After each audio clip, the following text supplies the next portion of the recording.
আসসালামু আলাইকুম, স্বাগতম সবাইকে। ভীষণ মজাদার একটি ডেজার্ট রেসিপি নিয়ে চলে এলাম।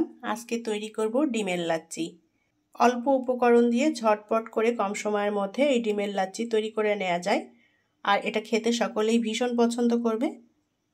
ডিমের লাচ্ছি তৈরি করার জন্য আমি এখানে 4টা ডিম ভেঙে নিয়েছি। এখন এই ডিম 4টা ভালো করে ফেটিয়ে নেব। এখানে 2টা ডিম দিয়েও তৈরি করা যাবে, অর্থাৎ পরিমাণে যে যতটা তৈরি করতে চান সেভাবে করে নিতে হবে, আর দুধের পরিমাণটাও সেভাবে নিতে হবে।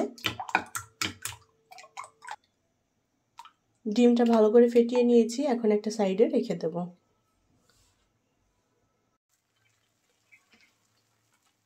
দুধটা আমি আগে থেকেই জাল করে নিয়েছি। এখানে 1 কেজি দুধ নিয়েছি, আর এই দুধটা একটু ঘন করে নিতে হবে জাল করে।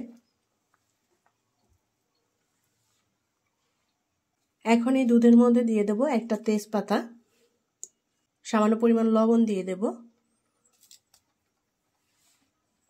হাফ কাপ পরিমাণ নিয়েছি চিনি, চিনিটা দিয়ে দেব। মিষ্টি যে যতটা খেতে পছন্দ করেন চিনি সেভাবে অ্যাড করতে হবে, আমি খুব বেশি মিষ্টি করব না। এখন ভালোভাবে নেড়ে চেড়ে দুধটাকে জাল করে নেব, আর দুধটা আর একটু ঘন করে নেব।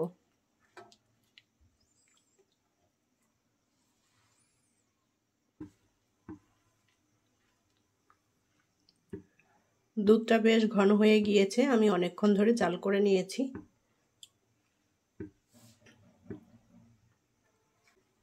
ডিমের মিশ্রণটা অল্প অল্প করে দিতে হবে, আর সাথে সাথে নেড়ে দিতে হবে। আমি এখানে একটা হ্যান্ড উইক্স নিয়েছি, হ্যান্ড উইক্স দিয়ে নেড়ে দেব। অল্প অল্প দিতে হবে আর ভালো করে নেড়ে নিতে হবে। একবারে সব দেওয়া যাবে না, এভাবে অল্প অল্প করে দিয়ে নেড়ে নিতে হবে।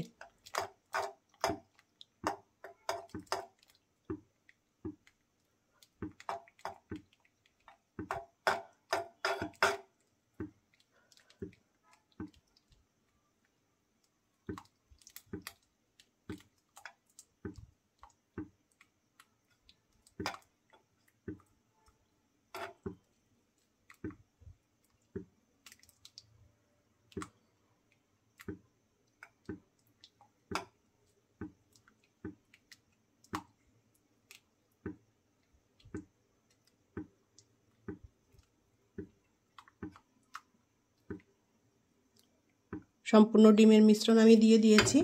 এখন ভালো করে নেড়ে চেড়ে রান্না করে নেব কিছুক্ষণ। ডিমটা দেওয়ার পরে অনেক ঘন হয়ে গিয়েছে ডিমের লাচ্ছিটা। আমি 3-4 মিনিট রান্না করে নেব। চুলার আঁচ এই পর্যায়ে আমি একটু অল্প রাখবো, আর একটু বারে বারে নেড়ে চেড়ে দেবো যেন প্যানের তলাতে লেগে না যায়। এখন দিয়ে দেব এলাচের গুঁড়া। আমি এখানে 4টা এলাচের দানা বের করে নিয়ে গুঁড়ো করে নিয়েছি। তো এই এলাচের গুঁড়াটা দিলে যে ডিমটা দিয়েছি ডিমের কোনো গন্ধ থাকবে না, আর খুবই সুন্দর একটা ফ্লেভার আসবে, খেতে ভালো লাগে।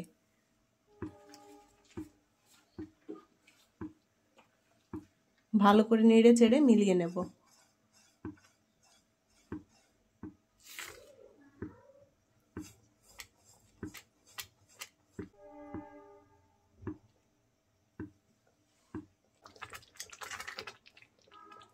ডিমটা দেওয়ার পর আমি নেড়ে চেড়ে 3-4 মিনিট রান্না করে নিয়েছি, আর ডিমের লাচ্ছিটা বেশ ঘন হয়ে গিয়েছে। এর থেকে আর ঘন করব না, এটা নামানোর পর ঠান্ডা হয়ে গেলে আরও খানিকটা ঘন হয়ে যাবে।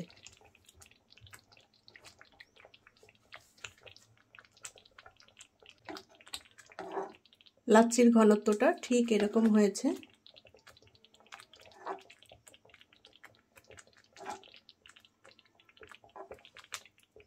এখন ডিমের লাচ্ছিটা নামিয়ে নিয়ে ঠান্ডা করে নেব, আর এই লাচ্ছিটা ঠান্ডা ঠান্ডা খেতেই ভালো লাগবে।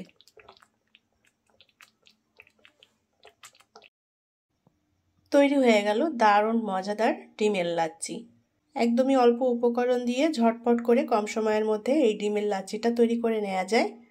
সকলেই পছন্দ করবে এই ডিমের লাচ্ছিটা খেতে। আশা করছি ভালো লেগেছে আমার আজকের রেসিপিটি যদি ভালো লাগে লাইক, কমেন্ট এবং শেয়ার করবেন। পরবর্তী রেসিপি দেখার আমন্ত্রণ জানিয়ে বিদায় নিচ্ছি। আল্লাহ হাফেজ।